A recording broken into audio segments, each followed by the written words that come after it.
Hello mga aspiring homeowners, this is Andy Dimaculangan and welcome sa Live Large Properties Philippines. So, isang malamig at magandang umaga dito sa Lipa City, Batangas na kung saan may papakita ako sa inyong affordable na townhouse na mga single attached. Itong nasa likod ko. This is the townhouse premium na kung saan napaka-flexible ng term niya, napakaganda ng property, okay? And at the same time, flexible, pwede siya sa pag-ibig financing. Okay? So, ito po yung townhouse premium. So, ipapakita ko muna sa inyo yung actual turnover. Okay? So, ito po yung townhouse premium natin. Okay? So, mukha siyang single attached. Then, what will you see sa loob, yun po yung actual turnover na. So, complete turnover ito mga aspiring homeowners. Napakaganda, napaka-spacious, and napaka-practical niya sa time na ito. So, yan po. So, may kasama po tayong gate and fence. Okay? So, disclaimer lang mga aspiring homeowners, this is the house model, okay? So, ganito din naman halos yung magiging turnover. Okay. Once po na nag-avail kayo ng unit na ito. Yan. So, like I said, kasama na po ang gate and fence dito. Meron na rin po tayong carport.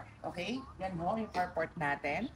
Then, kasama na po yung ating pathway sa turnover. Then, may space po tayo dito for gardening. And gusto ko ma-appreciate niyo yung kanyang facade. Modern contemporary po ang team niya. Then napaka-generous po nung window dito sa unahan. So pasok po tayo. So ito po yung ating door, steel door po ito mga aspiring homeowners. Then kung mapapansin niyo dito sa side, meron tayong only window. And welcome po sa loob.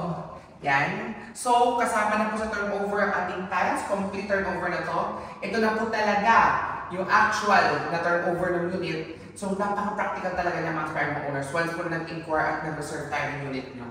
Then, ito po yung ating ceiling. Medyo mataas po ang ating ceiling mga aspiring homeowners. And yung flat light included na yan. Okay? Yan po. So, dito ang ating living area. Then, this is the kitchen and dining area. Mga aspiring homeowners, included na po ito. Itong sink sa ating turnover ha. Then, as you can see, meron din tayong lanay dito sa labas. Yan, sa likod po, rather. So, tingnan niyo po, medyo spacious yung ating nanay. Yan. And what's good, ito, provision siya for extension kung gusto nyo. Hanggang dito sa taas at saka dun po sa side. Then, pasok na po tayo. What's good po, dito sa ating townhouse premium is 3 bedrooms ito. Ang isang bedroom ay nandito na sa baba. Yan. So, kung meron ng elderly or kung mas prefer nyo ang room ay sa baba, ito po, may ready na po tayo dito. Yan. So, nakatahan sa atin po. Yan yung ating mga flat lights. Marami po tayong outlets na pwedeng saksakan. Then, what's good, meron din pong toilet and bath dito sa baba po. Yan. So, ito po ay may access. Yan. Dalawa po yung door niya. So, yan po, kung gusto ko po appreciate nyo, yung ating water closet, then yung ating pong sink, and also may telephone shower na tayo. So, kung mapapansin nyo po, sobrang practical na niya. Halos wala ka na ipapagawa. Then, yun nga, mga aspiring homeowners, what's good is pag-ibig financing pa siya. Then, I want you to appreciate the window, mga aspiring homeowners. Yan po.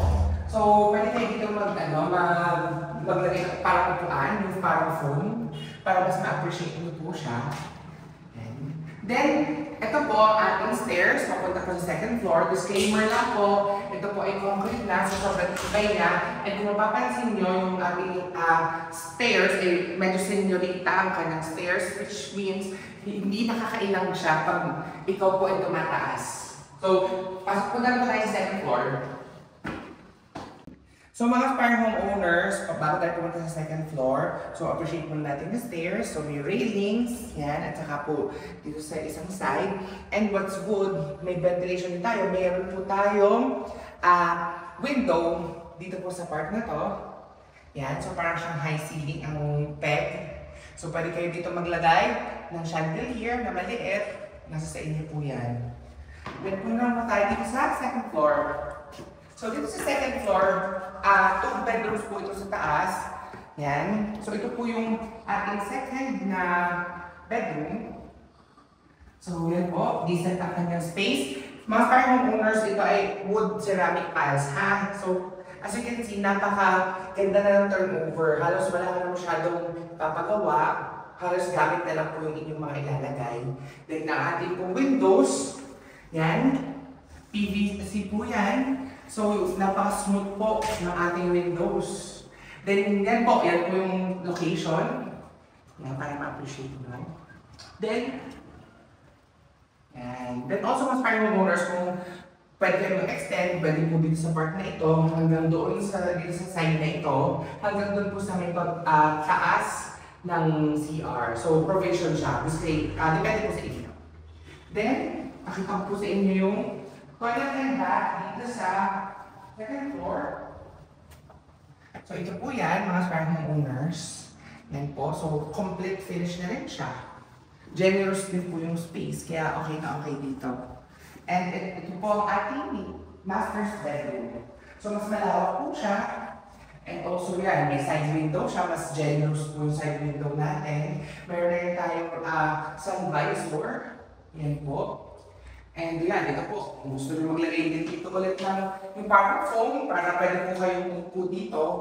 Yan, and magmuni-muni, mag-coffee. Nasa sa inyo mga starting owners. So, ito po yung actual na turnover ng house. So, punta tayo naman ngayon doon sa dress-up model para kasi may idea kayo ano yung pwede nyo gawin. So, mga aspiring homeowners, ito po yung ating model house na kung saan may dress-up. Corner unit po siya, pero limited lang po ang availability nito. Sa time ngayon, hindi pa siya open. Okay, July 2024. Pero pag nagkaroon po, depende po kung ano yung lot area. Yeah. So yan po, pakita ko lang ulit, may gate and fence na po siya sa side since corner lot. Yan po, mas malaki po yung lot nito. More or less po nasa 100 po ang floor area nito. So pasukin na po natin. Yan. So disclaimer, ito pong townhouse premium, ang kanyang floor area is 67 square meters. Ang lot area po na inner is 71.5. So kung corner, depende po yun. So pasok po tayo. So, disclaimer lang po. Actually, sobrang dami nagtitripping talaga dito kaya hindi ho ganun kaayos pa yung ating sa dress up. Pero as you can see po, yan. Ito na po ang sample na pwede nyo maging inspiration once po na ito yung unit na kinuha nyo. So, ito po ang ating living area. Yan. Pwede nyo pong mas malaki na TV. Yan. Then also, ito na po yung ating dining and kitchen area.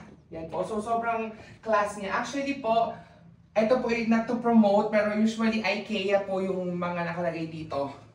Yan. So, kita nyo rin ho, pati ito, yung ating cabinet pong yan. Yan. Ito po ay kung option nyo, kung anong gusto nyo ipagawa. Then yung ating sink po. Then yung ating lanay, as you can see po, yan. So, ginawa nilang parang ano po talaga, pahingahan. Pero discretion nyo naman siya, mga aspiring homeowners. Then also, pakita ko na lang po din sa inyo yung toilet and bath na ground floor natin. Yan po. Then, ang ating room dito sa ground floor. Para po may idea kayo. So, ito po yung ating room sa ground floor. Yan. So, di ba, napaka-nice, napaka-pleasant. Minimalist yung design and then complete turnover na to. Sabi ko nga po sa inyo, halos gamit na lang po yung inyong dadalhin dito. So, punta na po tayo sa second floor. Para at least po ay makita nyo din yung dalawang room sa taas. So mga aspiring homeowners, ito po pala, pakita ko lang po sa inyo, yan, ito yung sinasabi ko po sa inyo, pwede nyo siyang maging upuan, itong area to. Magaan na lang kayo ng foam, yan. Di ba po, para kung may additional guest kayo, yan. So mga aspiring homeowners, ito na po yung second floor ng ating townhouse premium na model house. For your inspiration. So, ito po yung ating bedroom number 2. So, yan po. Sasabi ko nga sa inyo, nasa sa inyo kasi kung paano pagandahin yung house. Ang mahalaga po, makapagsimula kayo ng property. Yan po, di ba? Mayroon na po tayo ditong study table. Yan, may accent ng paintings. Tapos ito po yung ating single bed. Then, pwede pong dito yung inyong mga cabinets. Yan. And also, meron na din kayong for entertainment. And also, ito po yung ating masters. So, mas malaki po yung bed. Then also yan, yung may cabinet na rin. Then dito po sa area to, meron tayong vanity. Yan po. So, discretion nyo kung paano pagandahin yung inyong i-avail na townhouse premium dito sa Lipa City, Batangas. And then po, ito po. Diba po? Yung ating corner. So, sabi ko sa inyo, pwede siya mag-iupuan. So, mga aspiring homeowners, let's do a recap. So, this is a townhouse premium. Mukha siyang single attached dito sa Lipa City, Batangas. Ang floor area po niya is 67 square meters. Ang inner lot po ay 71.5 square meters. Then also, kung corner, depende po yun. Pero usually ho, nasa 100 na po ang lot area. Depende sa availability. And also, complete turnover na po siya. What you see dun po sa unang part ng video, yun na po talaga ang turnover niya. May gate and fence na. Complete turnover, may mga lightings. And also, wala na po kayo halos talaga ipapagawa. And what's good is pag-ibig financing po siya. So kung nagustuhan niyo po itong house na ito, mag-message lang kayo sa akin sa Live Large Properties Philippines. And also sa aking numbers. Yan po. Mag-tripping na tayo, i-reserve nyo na at simulan nyo na ang inyong forever home or your dream property. So this is Andy Makulangan po. And kung nagustuhan nyo po yung aking mga videos, i-share nyo na, i-like nyo na po. Then, ipakita nyo din sa inyong mga family members and friends. Then, sell all properties ako, mga aspiring homeowners. So, kung nagustuhan nyo ito, what more pa yung mga susunod kong projects. So, see you po sa aking mga next videos. Bye-bye!